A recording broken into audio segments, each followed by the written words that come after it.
નમસ્કાર મિત્રો, 21 એજ્યુહબ યુટ્યુબ ચેનલમાં આપનું હાર્દિક સ્વાગત છે. મિત્રો, ટાટ 2026ની મુખ્ય પરીક્ષામાં પત્ર લેખનમાં 100% માર્ક્સ મેળવવા માટેની વ્યૂહરચના વિશે આજે આપણે વાત કરવાના છીએ.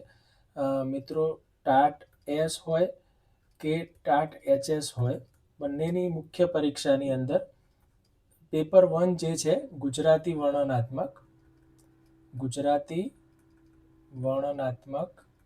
પેપર 1, તો તેની અંદર આપણને 20 ગુણની અંદર 2 પત્રો લખવાના પૂછાય છે જુદા જુદા વિષયના. તો આજના વિડીયોમાં આપણે વાત કરવાના છે કે પત્રલેખન શું છે, તે પત્રલેખન માટે શું ધ્યાનમાં રાખવું જરૂરી છે, તેનું ચોક્કસ માળખું શું છે અને 2026માં પૂછાઈ શકે તેવા પત્રલેખનના જે વિષયો છે એ કેવા છે, અને સાથે આપણે સંપૂર્ણ માળખાની સાથે ચોક્કસ 2 વિષયો માટે નમૂનારૂપ ઉદાહરણરૂપ પત્રો પણ આપણે અહીંયા લખીને સમજવાના છે કે કેવી રીતે માળખારૂપ પત્રો લખી શકાય. તો શરૂઆત કરીએ મિત્રો ખાસ કે પત્રલેખન એટલે શું અને તેનું શું મહત્વ છે. શિક્ષકોને પરીક્ષામાં પત્રલેખન કેમ જરૂરી છે? તો ભાષાકીય જે અભિવ્યક્તિ છે એ ચકાસવા માટેનું એક માધ્યમ છે પત્રલેખન.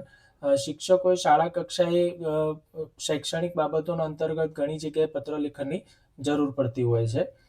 તેમાં જો આપણે પત્રલેખનમાં યોગ્ય માળખું એટલે ફોર્મેટ અનુસાર પત્રલેખન કરીશું તો 30 થી 40% ગુણ તો એમ જ નિશ્ચિત થઈ જશે ફોર્મેટના આધારે.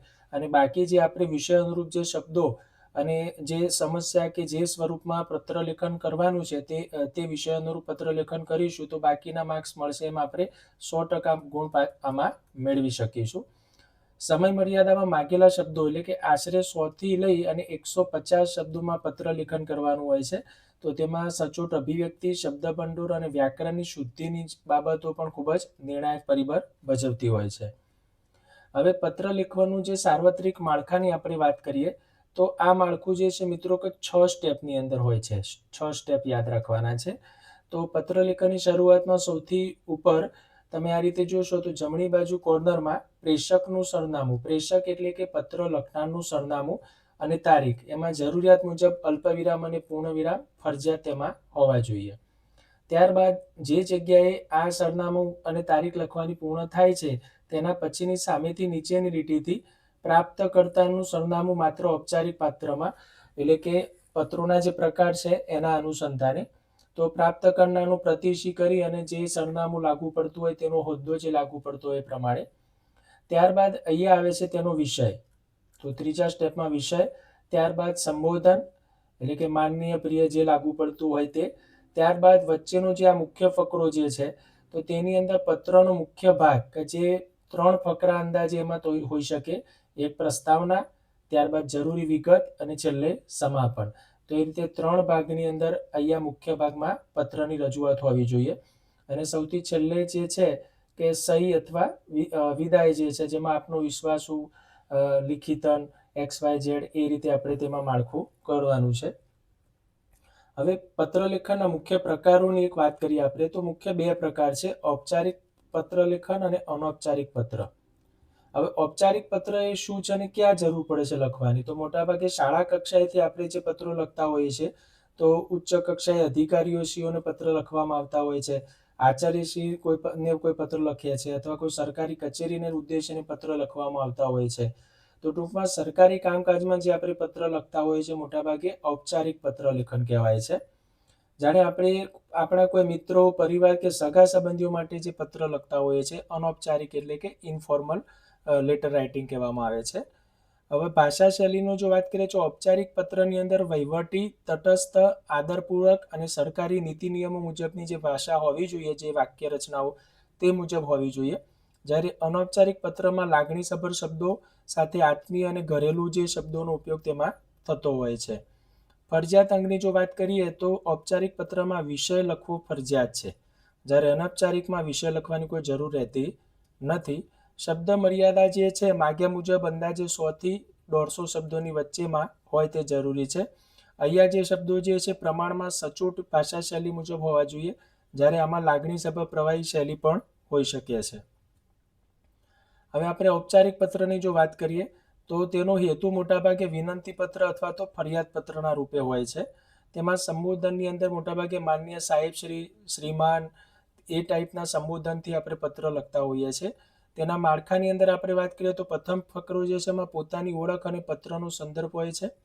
મધ્ય ફકરો જે છે એમાં સમસ્યા કે માગણીની સચોટ વહીવટી રજૂઆત હોય છે અને અંતિમ ફકરામાં હકારાત્મક ઉકેલની અપેક્ષા હોય છે.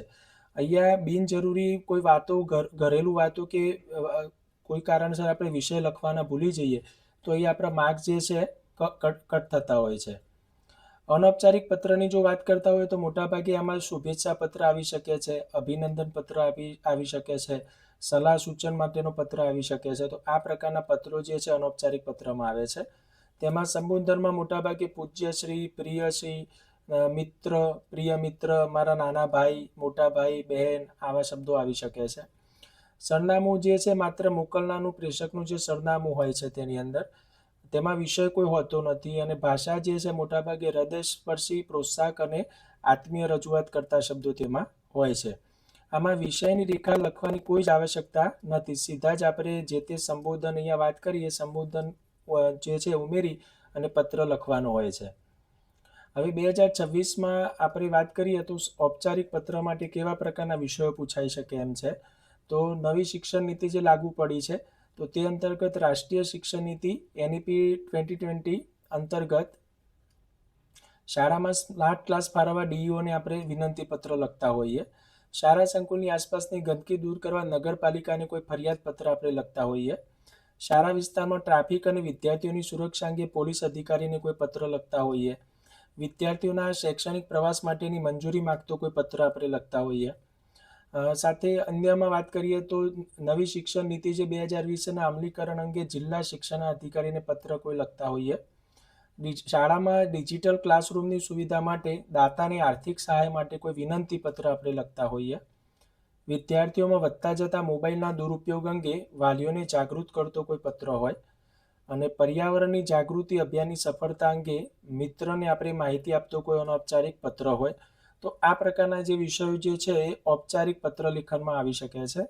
અનૌપચારિકની જો આપણે વાત કરીએ તો ફોર એક્ઝામ્પલ આપણે ટાટની જ વાત કરીએ તો ટાટ 2026ની મુખ્ય પરીક્ષામાં રાજ્યમાં પ્રથમ ક્રમાંક મેળવવા બદલ પોતાના મિત્રને આપણે અભિનંદન પત્ર લખતા હોઈએ. નાના ભાઈને સોશિયલ મીડિયાના અતિરેકથી બચવા અને અભ્યાસ પર ધ્યાન આપવા સલાહપત્ર કોઈ લખતા હોય. પરીક્ષા સમયે શારીરિક અને માનસિક સ્વાસ્થ્યની જાળવણીનું મહત્વ સમજાવતો મિત્રને કોઈ પત્ર લખતા હોઈએ. નિવૃત્ત થતા શિક્ષકને તેમના માર્ગદર્શન બદલ આભાર વ્યક્ત કરતો કોઈ આપણે પત્ર લખતા હોઈએ. તો આવા પ્રકારના વિષયોમાંથી આપણને પરીક્ષામાં પૂછાવાની શક્યતા હોય છે. હવે 100% માર્ક્સ લાવવા માટે આપણે બીજી કઈ બાબતોનું ધ્યાન રાખીશું તો પરીક્ષામાં આપણે પોતાની ઓળખ છતી ન કરવી, માત્ર કાલ્પનિક નામ એટલે કે અબક, XYZ, ક્ષય, જ બરાબર આ પ્રકારના સરનામા માટે અને આભારવિદમાં આ પ્રકારના જે શબ્દ કે અક્ષરનો ઉપયોગ કરવાનો છે. જોડણી અને વ્યાકરણની ભૂલો ખાસ ટાળવી. ભાષા એકદમ સરળ, સચોટ અને વિનયપૂર્વક રાખવી. વધુ પડતી ચેકચાક ન થાય અથવા તો ચેકચાક બિલકુલ ન થાય તે ધ્યાન રાખવું. હંમેશા ફકરા પાડીને સુંદર અક્ષરે લખાણ લખવું. નવા મુદ્દા માટે નવો ફકરો પાડવો અત્યંત જરૂરી છે. હવે આપણે મિત્રો ઔપચારિક પત્ર અને અનૌપચારિક પત્ર બંને માટેનો એક નમૂનો આપણે વિગતે ઉદાહરણ સાથે જોઈશું. તો આપણો પ્રશ્ન છે પત્ર લેખનનો વિષય કે તમારી શાળાની આસપાસ ટ્રાફિક અને ઘોંઘાટની સમસ્યા નિવારવા પોલીસ કમિશનરશ્રીને આશરે 100 શબ્દોમાં પત્ર લખો. આ આપણો પરીક્ષામાં પૂછાતો એક ટોપિકનો પત્ર લેખન માટેનો એક પ્રશ્ન છે એવું આપણે સમજીએ. તો આનો પ્રકાર છે ઔપચારિક પત્ર, કારણ કે અહીંયા પોલીસ કમિશનરને આપણે ફરિયાદ કે વિનંતી કરતો પત્ર લખીએ છીએ. સંબોધનમાં માન્ય પોલીસ કમિશનરશ્રી રહેશે કારણ કે પોલીસ કમિશનરને આપણે પત્ર લખવાનું છે. અને આના વિષયમાં જે મુદ્દાઓ છે તેમાં કઈ બાબતો ધ્યાનમાં રાખીશું તો ટ્રાફિકના કારણે અભ્યાસમાં ખલેલ પડે છે, અકસ્માતનો ભય રહે છે વિદ્યાર્થીઓ માટે અને સાથે ટ્રાફિક નિયમનની માંગ પણ છે એમ વિચારી અને એ મુદ્દાઓ અંતર્ગત આપણે પત્ર લખવાનો છે. તો સમગ્ર માળખા પ્રમાણે આપણે પત્ર લખવું હોય તો એક આદર્શ પત્ર કેવી રીતે લખી શકાય તો તેમાં સૌથી પહેલા આપણે વાત કરીએ રીતે અહીંયા જમણી બાજુ આપણે ઉપર કોર્નરમાં આપણે જો પત્ર લખીએ છીએ તો શાળાના આચાર્ય પત્ર લખે છે કે કોઈ વિદ્યાર્થી લખે છે કે શિક્ષક લખે છે એ પ્રમાણે અહીંયા સરનામું એટલે કે અબક, સરસ્વતી વિદ્યાલય અમદાવાદ, 380001 એટલે પિનકોડ છે અને તારીખ, જે તારીખે આપણે પત્ર લખતા હોય તારીખ. હવે અહીંયા જે ડાબી બાજુ તમે જુઓ છો શરૂઆતમાં પ્રતિ કરી, તો જેને આપણે પત્ર લખીએ છીએ તો તેનું હોદ્દો અને સરનામું છે. તો પ્રતિ માનનીય પોલીસ કમિશનરની કચેરી, અમદાવાદ, અને પછી પિનકોડ છે. અહીંયા જુઓ મિત્રો, અલ્પવિરામ જે કરેલું છે તે પણ એટલું જ જરૂરી છે કરવું. જો અલ્પવિરામ નહીં કર્યું હોય તો પણ આપણા માર્ક્સ જે છે અહીંયા કપાઈ શકે છે. એટલે જરૂરિયાત પ્રમાણે તમે જો અહીંયા અલ્પવિરામ કરેલું છે તો અલ્પવિરામ જે છે જ્યાં જરૂર છે ત્યાં છેલ્લે પૂર્ણવિરામ. ત્યારબાદ વિષય છે કે શાળા પાસે ટ્રાફિક નિયમન કરવા બાબત. અને ત્યારબાદ અહીંયા સંબોધનમાં તમે લખવું હોય તો માનનીય લખી શકો છો. અને પછી સવિનય જણાવવાનું કે અમારી શાળા શહેરના મુખ્ય માર્ગ પર આવેલી હોવાથી અહીં વાહનોની ભારે ભીડ છે. વાહનોના સતત ઘોંઘાટથી વિદ્યાર્થીઓના અભ્યાસમાં વિક્ષેપ પડે છે. છૂટવાના સમયે ભારે ટ્રાફિકને કારણે અકસ્માતનો ભય રહે છે.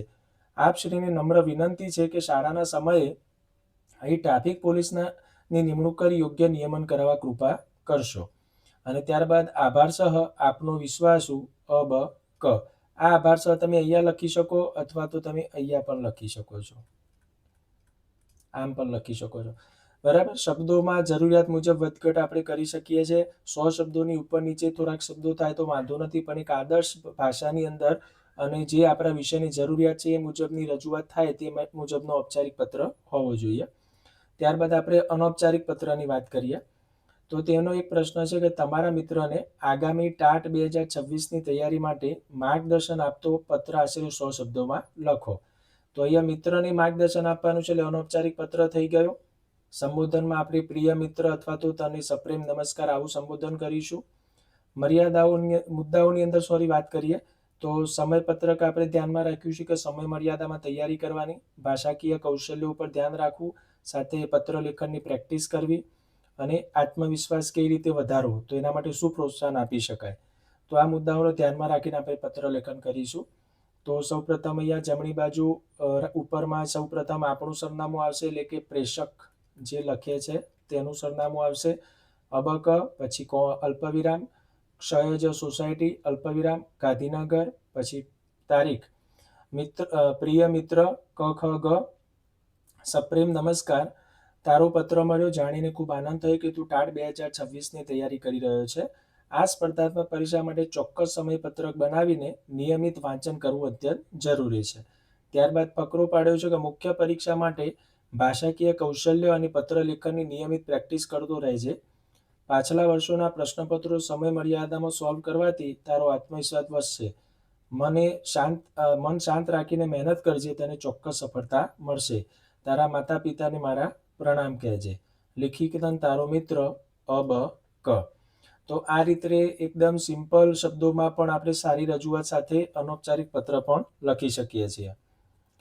તો પરીક્ષા ખંડ માટે આપણે જે અંતિમ ચેકલિસ્ટની વાત કરીએ કે પત્ર લેખન દરમિયાન જો સારા માર્ક્સ મેળવવા હોય તો પત્રના તમામ આંકડા જે છે એ તારીખ હોય, પિનકોડ હોય કે અન્ય આંકડાઓ અંગ્રેજીમાં લખેલા છે, એટલે તમામ આંકડા જો ગુજરાતીમાં લખ્યા હોય તો તમામ આંકડા ગુજરાતીમાં જ રાખીશું, અંગ્રેજીમાં હોય તો અંગ્રેજીમાં રાખીશું.